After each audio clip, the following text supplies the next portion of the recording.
Hey everyone, J7Jace here, bringing you an in-depth video on Isilud, the youngest of the most prominent Knight Templars. Despite being in the game for only a short time, he has gained quite the following, and some people even consider him among their favorite characters in the game for several reasons. Just like in the previous uploads, I'll be covering his appearance, background, story, and then giving my character analysis. So with all that being said, let's get started.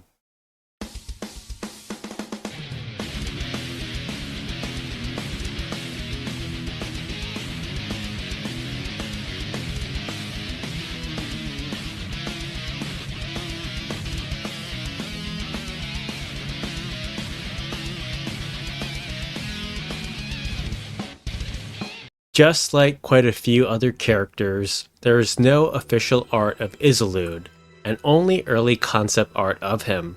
However, there are many color choices for his tabard in the early stages, with colors like red and even many varieties of blue. But in the end, they ended up going with green and gold for the colors of his appearance. What is interesting is that it seems like he was initially intended to be bald, or perhaps his hair was being covered by the hood that he was wearing. But his face and final design was much different than what we see here. As you can see, he isn't wearing a hood. He has brown hair and has a cool hairstyle in my opinion. It sort of reminds me of a young Nick Carter from the Backstreet Boys.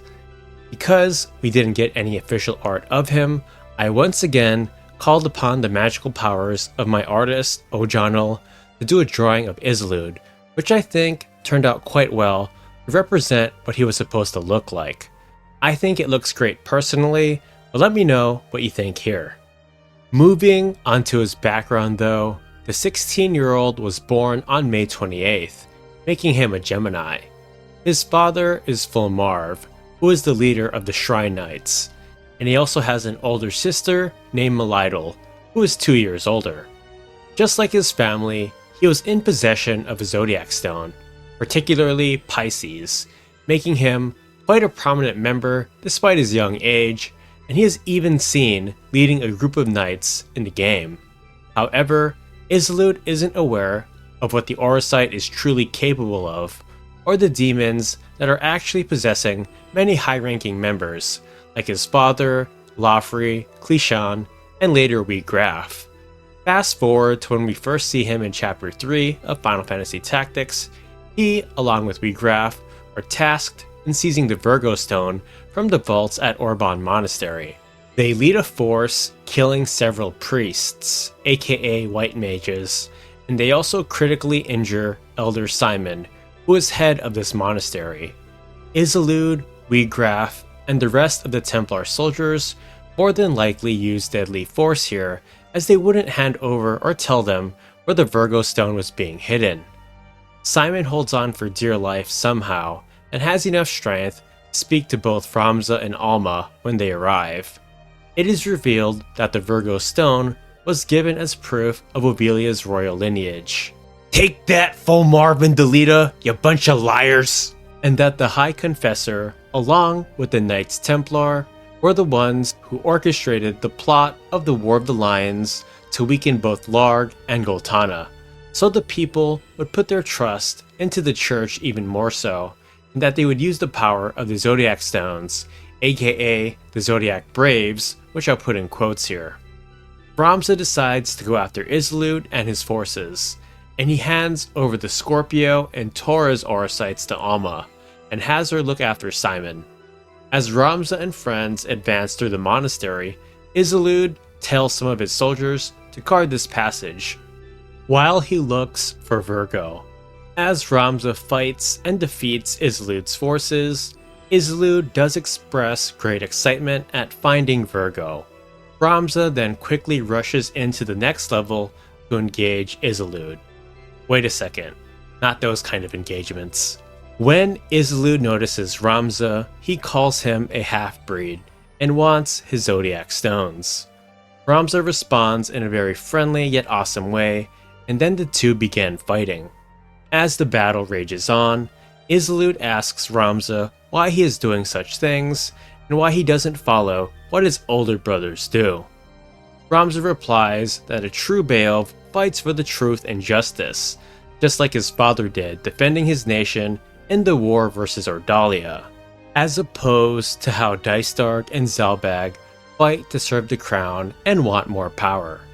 Isilud then asks Ramza to fight with him and join with the church, as he believes they both want the same thing, an equal and fair world free from the power-hungry royal family and corrupt nobles. However, Ramza is quick to point out that the church started this conflict and provoked the dukes into fighting, which, by the way, was true. As you can see, it was Delita who asked Galtana to march on Lassalia. Isilud admits that this was true, as he replies that change does not come without cost. Revolution requires martyrs, and we require revolution. He knows that the crown is bad, and the nobility is terrible as well, and that the people deserve better. Ramza then replies that he would gladly join if the church was truly righteous, and that the zodiac stones they want are full of demonic power. Isilud argues that the stones aren't demonic, but from the gods, and that they can perform divine miracles. Only if it worked and saved him. Instead, we got Merrick. Boo. Ramza states that they aren't divine miracles, as the cardinal transformed into a demon. Isilud doesn't believe it, but considers Ramza as the demon, as he was the one who killed the cardinal to acquire the Scorpio Zodiac Stone. Soon after, Ramza defeats Isilud and he is forced to retreat, leaving with the Virgo Stone, and he vows to defeat Ramza the next time they meet. Unfortunately, this is the last time they talk to each other. Ramza tries to pursue Isilud, but he ends up retreating, bringing Alma as a hostage. However, before he can catch up to Isilud, Wiegraf stays to secure the monastery to hold Ramza off and kill him.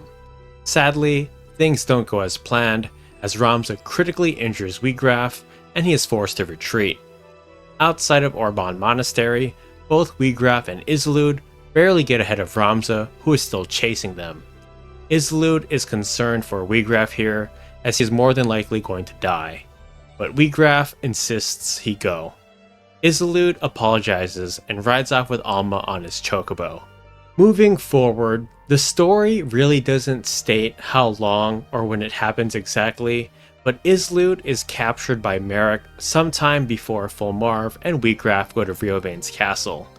I want to say Merrick captures both Isilud and Alma before Ramza arrives at Dorder, as he knows who Alma is somehow, and that she is at Riovane's castle. Fast forward a bit into the story, as this video is focused on Isilud. The next time we see him is at Riovane's, when Merrick brings him out to both Fulmarv and Wiegraf. Isilud asks for forgiveness and then gets slapped in the face, once it's revealed that Barrington took Isilud's Scorpio and Taurus stone. But Merrick, surprisingly, didn't take Isilud's Pisces stone. Kind of a weird plot hole here, in my opinion. Soon after, one of Barrington's knights walk in to inform him that Ramza and company arrived, and Barrington sends Merrick to deal with them. Anyway, the Grand Duke, and I'll put that in quotes here, makes an offer to Fulmarv, hoping to cooperate with the Knights Templar, but Fulmarv asks a question on what would happen if they were to refuse. Barrington threatens to reveal the church's plot with the scriptures, once Merrick retrieves them from Ramza. Fulmarv, in response, sends Wiegraf to take care of the mage, aka Merrick, and that he will take care of things here. After Fulmarv says, "Who is there to oppose us, save you feeble-bodied humans?" Isilud questions if something is wrong with his father. Barrington now calls his guards, and Fulmarv uses his Leo Auracite to transform into Hashmal, the second in command of the Lucavi demons.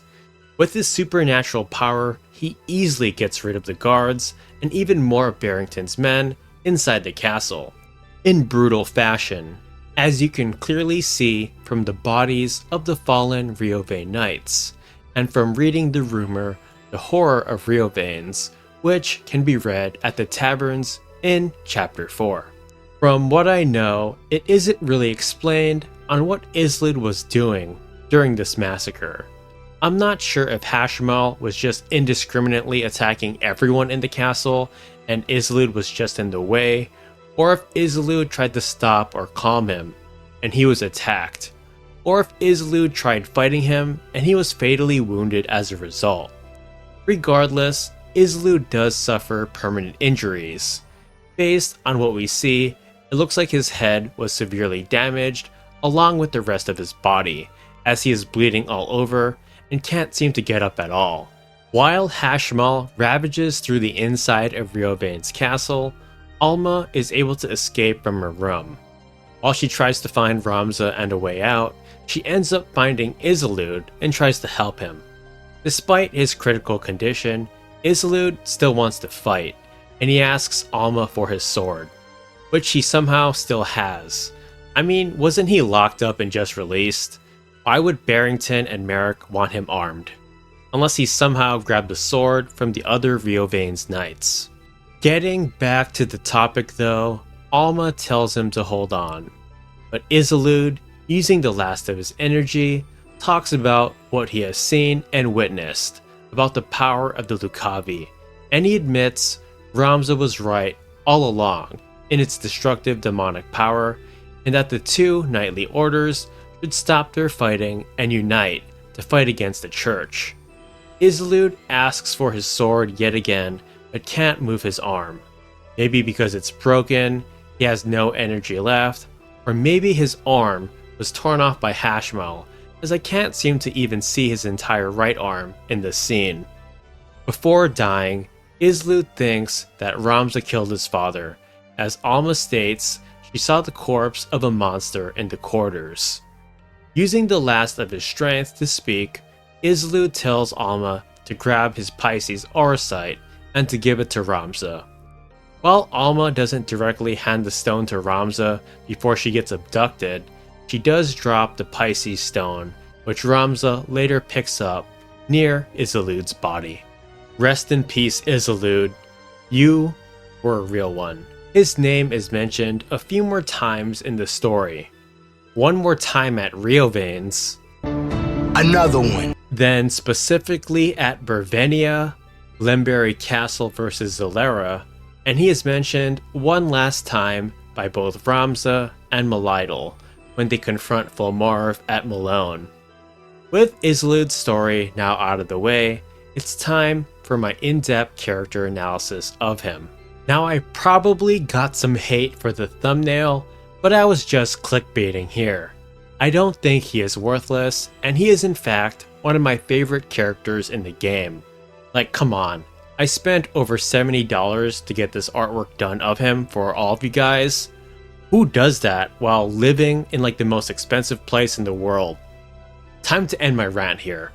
As we can see, based on his interaction with Ramza at Orban, he isn't aware of the demonic or true power of the stones, as he never experiences it quite yet.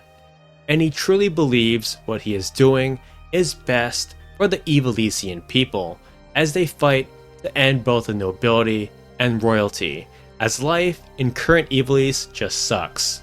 So based on what he says, he is truly a good person at heart, and ultimately wants what is best for the common people. And he even asks Ramza to join him, which was a nice gesture in all honesty. Now some people are going to call him naive here, as he doesn't believe Ramza about the Orocyte's true nature, but can you really blame him? While Ramza is telling the truth, he is presenting no real evidence to Isilud. Like, where are the videos or photos of the Cardinal transforming into a demon? Anyway, Isilud at this point, he sort of reminds me of Chapter 1 Ramza, as they both were unaware of the truths behind the leaders they serve, and they both think what they are doing is the right and just thing.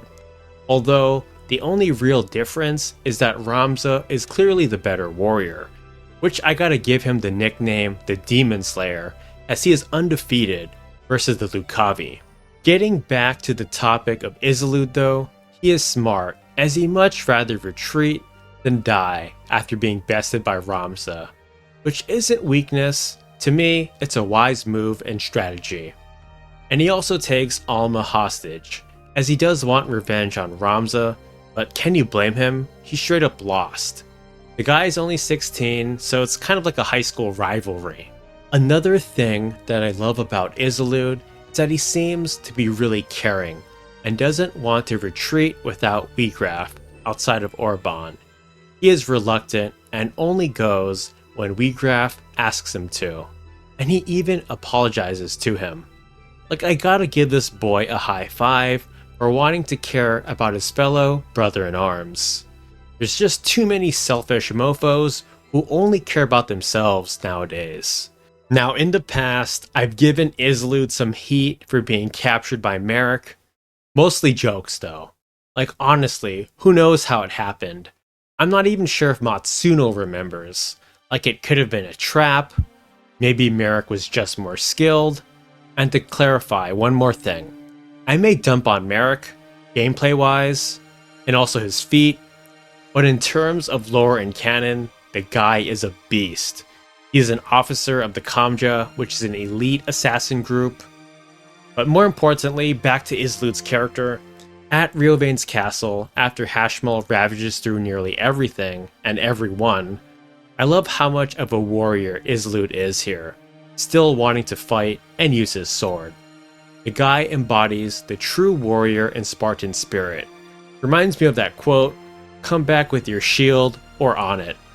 And based on his conversation to Alma, he admits that Ramza was right all along, and that the church and the Orosite are truly evil. He even uses the last of his strength in telling her to grab his Pisces zodiac stone. I love how Isilud admits here that he was wrong and tries to redeem himself in some way. Perhaps he could have survived by trying to conserve his strength by not talking, but he ultimately does the right thing by handing over Pisces to Alma and giving her all the details of what happened and how powerful the church and their zodiac stones are before dying. To wrap this up, despite being more of a minor character, I can see why Isilud is so loved by the fan base. He looks good from his portrait, sprite, he has a good heart as he can see that he really cares for Wheatgraph, and he really does want to create a better world for the people of Ivalice. He unfortunately was just being used by Hashmal though. Just another pawn on the chessboard. Lastly, you can't help but respect his fighting spirit as he wants to fight Hashmal, despite the injuries. And in my personal opinion, he ultimately redeems himself as he uses all of his energy in talking to Alma and gives her his zodiac stone.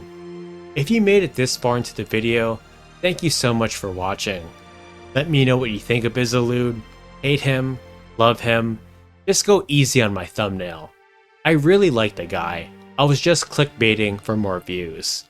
Anyway, as always, I wish you the best when it comes to health, wealth, and happiness. Take care, and all the best to you.